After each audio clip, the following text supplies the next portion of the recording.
What's up, y'all, man? King Balls here back on the video. I want to speak on some shit.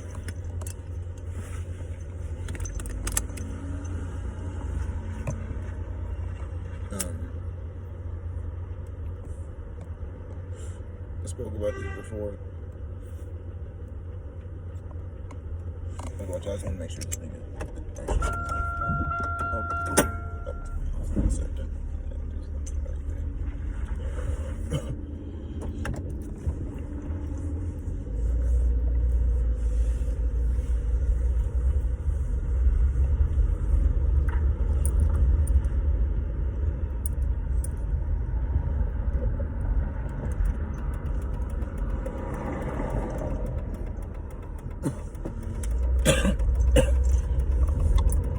I want to speak about this soul selling, bro. And I told you guys that it's a link, man. A lot of rap producers today haven't done it. Like, a lot of people do it though. But, like, people know about it. Like Papa Legba, bro. I tell people, one of the most subliminal TV shows that speaks a lot of truth today is American Horror Story. They tell so much truth on that, from the Greys, which are just demons. You know what I'm saying? About witches. And like I just said, soul selling when it comes to like Papa Legba and stuff. That show is super subliminal, bro. Super subliminal. The stuff they talk about on it is very, very real. And like I told you guys, it's not just rap music, not just jazz or blues, rock and roll. It's not delegated to, like, soul selling isn't dedicated to one group of people. All people do it all across the world in all different avenues of life to be successful. It's crazy, bro. And when you put in Papa Legba on YouTube, you got so many just local people that talk about how they've done it, bro. A lot of them bullshit and playing, yeah. A lot of them are just trying to get something to contact them. Like I said, you can't really choose evil. Evil chooses you. But when it comes to rituals and stuff, you can conjure up things. But a lot of them still be bullshit. I thought that I was looking out for a lot of them still be bullshit though about that. But some of them aren't playing, dude. Some of those motherfuckers probably have like contact them, bro. You know? Or contacted some type of dark entity and try to get fame and fortune out of it doing a ritual. And it does, like I say, it's to trick you anyway. But it does happen. You got, like I say, there's different contracts. There's 10-year contracts, 20-year contracts. Those are just the two I know, but I'm sure there's more that involve different things. Like you got to give up people, your mom, a child, your firstborn child, and all that kind of stuff. I'm telling you, this shit's crazy, dude. It's really crazy. Do you have to? Niggas be telling me, asking me, do you have to do it to be in the industry? It comes up. No. Like I say, and this is what I say in the industry. Like, you could be a comedian, a local comedian, in your city, but if you like had on the social media say that you like linking up with like Desi Banks and DC Flying, you doing shows like that, you just doing shows and you like cool with local comedians. You're technically in the industry even though you haven't met no execs yet and went in no offices and signed no deals yet. So you could do stuff like that and make good money, bro. But if you want roles and shit like that and listen, man, I'm not saying this all doesn't go like that, because you got independent filmmakers that aren't down with that kind of shit and stuff like that, bro. But for the most part, if you want to blow up and be in some type of industry and some type of entity and stuff like that, it's going to happen, bro. It always does. Like all the time. You're going to meet somebody that's done it. And if you want to go to the next level, your ass going to do it. It's crazy as fuck, dude.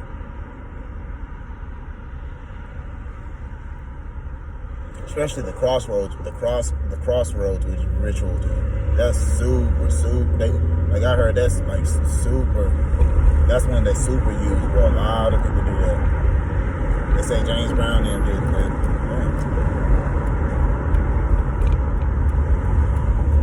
Like a lot of people start listening to that. back in the day, and a lot of the celebrities that did, that's the ones that don't last. Well, I told you guys, like, there's no such thing as one-hit wonders. You either get down or you don't, and when you don't get down, there ain't no, like, you can keep making music. Like, a lot of people that people say are one-hit wonders, they still make music, bro. They just got their independent fan base, and they just make their money and do their things, and they survive and pay their bills, and they good with that. That's how I feel like I would be. If you don't, when you happy, that's all that matters. Your bills, you actually happy in life, and your bills pay, or you straight. Because you got motherfuckers that can pay their bills 100 times over with the money they get, but they're not happy. And you got so many people that believe that's not true, but that's real, bro. You got people that have millions that are not happy, dude. So when you happy and you got enough to get your bills paid and eat and do the stuff you want, and like you can splurge a little bit and do some things like that, because all that stuff there's nothing wrong. Put it like this. It's not saying, I'm not saying splurge a little bit isn't have a little bit to go fun. I mean in the way that you always have a goal for some more. You don't have everything and realize that money isn't the key because you've done everything you wanted to fucking do. Now you done burnt yourself out and everything. You're depressed because you get so high, you slept with all the women you wanted, you done went all the places you wanted to go, and you done traveled all over the world already before your 30s and shit, so it's nothing left really for you to do. Like, you start doing crazy shit, dyeing your hair, cutting your hair off, doing different drugs, stuff like, you know what I'm saying? That's where that kind of stuff kind of comes in. That abuse of the body, abuse of the mind, abuse of your time, because you burnt yourself out. So now you're just gonna start doing stuff to do it. It's crazy, bro. It really is. My fault, y'all. I got this fucking window down. It just ain't what it feels good. It feels so good outside, bro. The windows like a bitch to let up. My fault, y'all. I think that y'all still heard me good for some reason. I don't know why I got confidence that y'all heard me good. I hope so, man. If not, turn the video up, bro. I'm talking good stuff on here.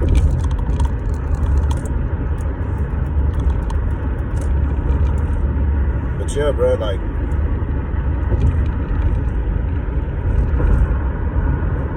you want to have goals and stuff. You don't want to just go to the, and also the biggest thing, the reason that people want things that they never will need is people to focus too much on other people's lives and what they have, and they always assume because somebody has something that they're happy, instead of actually asking. Like, we never really ask our friends, are they happy or how they doing? We just assume when they say, well, I'm good, bro. I've been doing this, like, it's okay. And so, like, I'm talking about, like, if you have a friend, like, with a lot of money and stuff, like, if you had a friend like that super successful, you'd be like, oh, I know bro good, dude. He got, like, another car this week and stuff, but you never ask him to see if bro actually good. So you be thinking money is the key, and he can just tell you, like, nah, bro, I ain't gonna lie, I still got unhappy. Like, I slept with a girl I wanted, and then it didn't go the way I wanted it to. I actually thought she was gonna be my woman and play out, so now I'm just out here sleeping with women that are attractive. It's not leading to shit. I'm getting depressed. I'm on pills. Like, he'll tell you, bro. But motherfuckers don't ask me, just assume what's happening.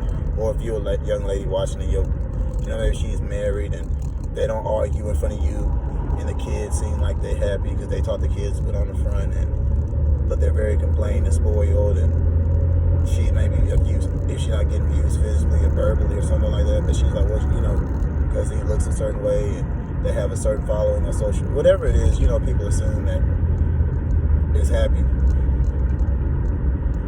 Whenever actually ask people, bro. But yeah, man, it's good to. But back to what I said, it's good to want stuff, and that, like, and back to the main point of the video, that ritual stuff, dude, is like real. I told you, a lot of people do it, bro. I told you, especially in American Horror Story, like I told you, it's subliminal, especially when it grays, grays, witches, the different entities on there, whether it be Papa, Legba. It didn't show the other different what's the names, but that's the one I seen that stuck out. I was like, boy, that shit is real. I've heard that name a lot. They got that name through all out media, bro. That name, he's in comic books too, Papa Legba. I think that nigga's in Spawn. Because you guys know Spawn is like one of my favorite comic book characters, if not my favorite comic book character. This goes in no order. That's why I say it's not really, it's like, no, these are my favorite comic book. I don't know why I'm saying that. I'm just fucking, just a 9-minute video. I'm chilling, bro. Riding on the way to get some food and stuff. Favorite comic book characters, I'm gonna end it here. It's gonna be Spawn, Spider-Man, Superman, Batman, Blue Marvel, Blade. I said Batman and Spider-Man, right? And Daredevil. I just named like all 7 or 8 of my favorite comic book characters. But yeah, that's the video, bro. Y'all let me know what y'all think. Also, I'm driving. That's a really long video so long I can't just end it like I want. But traffic's kind of slowed up, so here.